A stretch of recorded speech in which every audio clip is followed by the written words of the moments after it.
नमस्कार. आजच्या व्हिडिओमध्ये आपण बघणार आहोत काकडी आणि बेसन पासून मस्त अशी भाजीची रेसिपी, जे तुम्हाला सुगंधानेच खावंसं वाटेल. तुम्ही 2च्या ऐवजी 4 भाकरी नक्कीच खाल.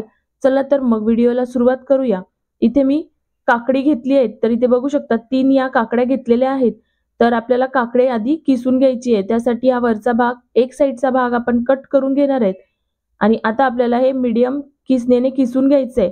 तरी मी ते मीडियम किसणी घेतलेली आहे. याने आपण हे काकड्या ज्या आहेत त्या किसून घ्यायच्या आहेत. तर याची साल काढायची गरज नाही आहे. तर तुम्हाला वाटलंच तर तुम्ही काढू शकता. पण आता आपण हे सालासकटच किसून घेणार आहे. तर याच पद्धतीने सगळ्या काकड्या मी इथे किसून घेतलेल्या आहेत. तर आता आपल्याला ही जी काकडी आहे थोडीशी सॉफ्ट व्हायला पाहिजे, म्हणजे याचं जे सगळं पाणी आहे ते निघायला पाहिजे. यासाठी आपण थोडंसं याच्यामध्ये मीठ टाकून घेणार आहे. मीठ टाकल्यामुळे याचं सगळं पाणी जे आहे ते निघून जाईल. तर हाताने आपण सगळ्या काकडीमध्ये हे मीठ जे आहे ते मिक्स करून घेऊयात. तर बघू शकता इथे मिक्स करता करताच तुम्हाला दिसत असेल की काकडी अगदी सॉफ्ट होते. तर आता या पद्धतीने याचं जे पाणी आहे ते आपण दाबून दाबून काढून घेणार आहे. तर याचं पाणी सगळं आपण काढून घेऊयात. रेसिपी कुठल्याही क्षणी आवडली तर व्हिडिओला लाईक नक्की करा. तर या पद्धतीने सगळं जे मी किस आहे याच्यातला काढून घेतलेला आहे. जर थोडासा किस यामध्ये राहिला पाण्यात तरीही चालेल. पाणी आपल्याला फेकायचं नाही आहे. याचा वापर आपण नंतर करूयात. तर आता आपण याला साईडला ठेवून घेऊया. आणि आपला जो किस आहे तो सुद्धा बघू शकता, आणि या पद्धतीने काढून ठेवला ना तरी सुद्धा याला पाणी सुटतं. तर आपण नंतर परत एकदा काढू शकतो.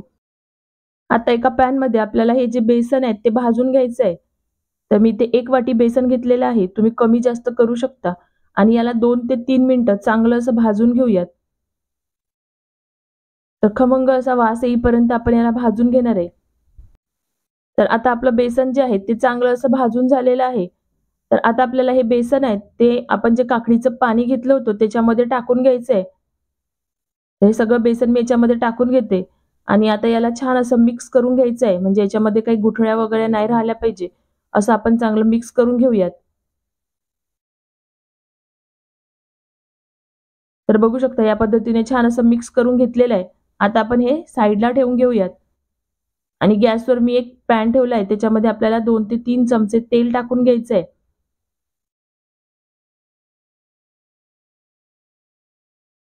आणि तेल छान गरम झालं की याच्यामध्ये अर्धा चमचा मोहरी टाकायची आहे. अर्धा चमचा जिरं टाकून घेऊया. थोडेसे मी इथे कढीपत्त्याची पानं टाकलेली आहेत. याचा फ्लेवर खूप छान लागतो.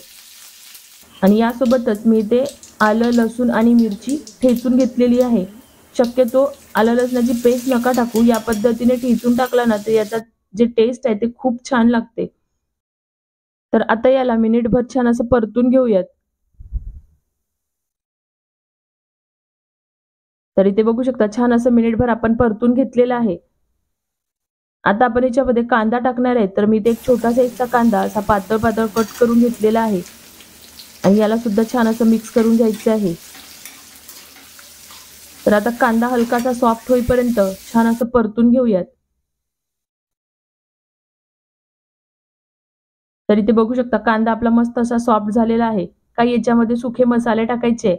तर मी इथे पाव चमचा लाल तिखट घेतलेला आहे. पाव चमचा हळद घ्यायची आहे. अर्धा चमचा धने पावडर घ्यायचं आहे. आणि मीठ टाकायचं आहे. तर मीठ आधी सुद्धा आपण काकडीमध्ये टाकलं होतं, तर त्या हिशोबाने टाकायचं आहे. तर सगळे मसाले मिक्स करून घेऊयात. तर मसाले छान असे परतून घेतलेले आहेत. आता याच्यामध्ये आपण जी काकडी ठेवली होती ते टाकून घेऊयात. तर परत काकडीमध्ये थोडंसं पाणी होतं, मी ते काढून घेतलेलं आहे. आणि परत त्याला छान असं मिक्स करून घेऊयात. आता आपल्याला काकडीला छान असं शिजवून घ्यायचं आहे. तर आधी छान असं मिक्स करून घेऊयात. नंतर आता आपण याला झाकून ठेवणार आहे. म्हणजे आपली काकडी थोडी सॉफ्ट होईल. तर आता आपण याला 3 मिनिटं झाकून ठेवून देऊया. तर काकडी शिजायला खूप जास्त वेळ लागत नाही.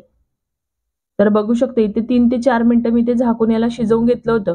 आणि परत मध्ये-मध्ये आपण याला फिरवून घेतलं होतं. कारण याच्यामध्ये आता काकडीमध्ये पाणी नाही आहे, त्याच्यामुळे ते लागू शकतं. तर पाणी जर आपण काढलं नाही तर खूप जास्त याच्यामध्ये पाणी होतं आणि मग त्याची चव बरोबर लागत नाही. तर आता ही जी भाजी आहे ना तुम्ही अशीच खाऊ शकता. पण आपण याच्यामध्ये जे बेसन तयार करून ठेवलं होतं ते याच्यामध्ये टाकणार आहे.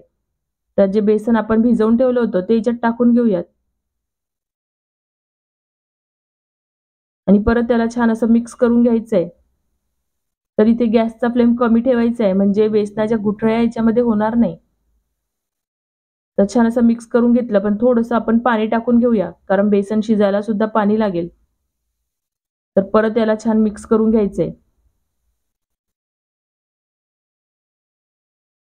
तर छान असं मिक्स करून झालेलं आहे. आता आपण परत याला झाकून शिजवून घेणार आहे. म्हणजे बेसन आपलं चांगलं असं शिजलं गेलं पाहिजे. तर आपण थोडंसं भाजून घेतलं होतं, त्याच्यामुळे जास्त वेळ लागणार नाही शिजायला. तर इथे 2 ते 3 मिनिटं आपण याला झाकून ठेवून घेऊया.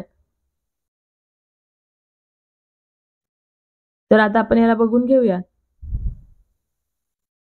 तर आता आपलं जे बेसन आहे ते मस्त असं शिजलंय आणि आपली जी भाजी आहे तर मस्त अशी तयार सुद्धा झालेली आहे. याचा सुगंध इतका छान येतो ना, की तुम्ही सुगंधानेच तुम्हाला हे खावंसं वाटेल, इतकं मस्तच लागतं.